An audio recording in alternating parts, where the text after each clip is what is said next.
Shalom jemaat Tuhan, jumpa lagi dalam acara Light of Revival, renungan firman Tuhan yang akan menuntun kita di sepanjang hari ini.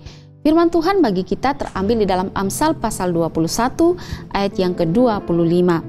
Si pemalas dibunuh oleh keinginannya karena tangannya enggan bekerja.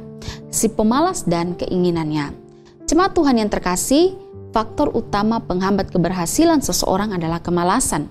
Sebab kesuksesan itu hanya dimiliki oleh orang-orang yang rajin bekerja. Di dalam teks yang kita baca hari ini dikatakan bahwa si pemalas dibunuh oleh keinginannya. Jadi seorang pemalas itu punya banyak keinginan. Dia ingin itu, dia ingin ini, tapi keinginannya hanya tinggal keinginan. Sebab apa? Sebab tangannya enggan bekerja, atau dengan kata lain sebab ia malas untuk bekerja. Saudara, Allah tidak menyukai orang yang malas, atau dengan kata lain Allah membenci seorang yang pemalas. Mengapa? Karena Allah adalah Allah yang bekerja. Di dalam Yohanes 5 ayat 17 dikatakan, tetapi ia berkata kepada mereka, Bapakku bekerja sampai sekarang, maka aku pun bekerja juga. Jadi dalam hal ini Allah memberikan teladan kepada kita dalam hal bekerja. Bahkan ketika Allah selesai melakukan penciptaan, maka Allah juga memberikan mandat kepada manusia atau memerintahkan manusia untuk bekerja. Kita bisa lihat di dalam Kejadian 2 ayat yang ke-15 dikatakan, Tuhan Allah mengambil manusia itu dan menempatkannya dalam Taman Eden untuk mengusahakan dan memelihara taman itu.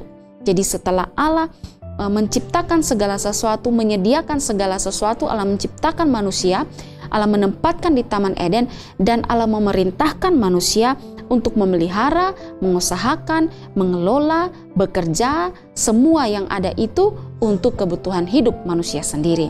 Jadi di sini kita bisa melihat bahwa Allah memberikan mandat kerja bagi kita manusia. Saya mengutip kata-kata dari Matthew Henry. Matthew Henry berkata begini, tidak seorang pun dari kita yang dihadirkan di dunia ini untuk bermalas-malasan.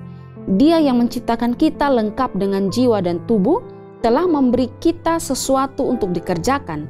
Dan dia yang memberi kita bumi ini untuk ditempati, telah menyediakan sesuatu bagi kita untuk dikerjakan.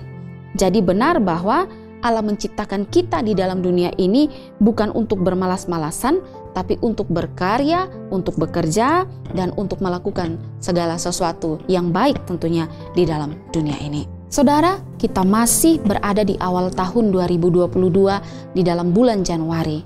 Karena itu mari kita mengawali tahun ini dengan semangat yang baru, semangat untuk bekerja, semangat untuk berkarya. Ingat bahwa seorang atlet tidak bisa mendapatkan prestasi yang gilang gemilang kalau dia tidak bekerja keras. Jadi kalau dia mau berhasil atau dia mau berprestasi, tentunya dia bekerja keras, tentunya dia berlatih dengan keras. Seorang kalau mau berhasil di dalam studi, maka dia harus bekerja keras. Dengan cara apa? Belajar dengan giat. Seorang kalau mau berhasil dalam usahanya, maka dia harus bekerja keras. Dia harus bangun lebih pagi untuk membuka toko atau membuka usahanya. Dia harus punya pikiran-pikiran yang inovatif untuk mengembangkan usahanya.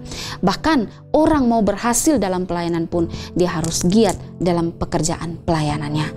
Karena itu saudara, mari bersemangatlah untuk menjadi seorang yang rajin dalam bekerja. Kiranya di awal tahun ini juga kita punya satu resolusi, adalah resolusi untuk menjadi orang yang bergairah di dalam bekerja, tidak menjadi seorang yang malas bekerja. Ingat bahwa orang malas itu dibunuh oleh keinginannya. Dia punya banyak keinginan, tapi keinginan tinggal keinginan karena dia tidak bekerja. Orang malas tidak akan pernah bisa menikmati hasil kerja kerasnya. Orang malas tidak akan pernah berhasil. Saya mengutip kata-kata dari seorang yang bernama Lee Kan Sing. Dia berkata, jika malas dan hanya membuang-buang waktu, kamu takkan tahu bagaimana cara meraih peluang, bahkan ketika peluang itu tepat berada di depanmu. Saudara, mari mengawali hari ini dengan doa dan ucapan syukur, tapi dengan semangat yang baru, semangat untuk bekerja keras. Kiranya Tuhan memberkati kita. Amin. Mari kita berdoa. Tuhan, kami bersyukur untuk hari ini. Terima kasih untuk firman Tuhan yang mengingatkan kami, untuk kami menjadi seorang yang rajin di dalam bekerja dan membuang sifat malas itu di dalam diri kami. Kami percaya bahwa Tuhan menciptakan kami bukan untuk kami bermalas-malasan, tapi Tuhan menciptakan kami untuk kami melakukan sesuatu, berkarya bagi hormat dan kemuliaan nama-Mu Tuhan. Terima kasih Tuhan, di dalam nama Tuhan Yesus kami berdoa. Amin. Jemaat Tuhan yang terkasih, mari jadikanlah firman Tuhan sebagai pelita dan terang bagi jalan hidup kita. Tuhan Yesus memberkati kita.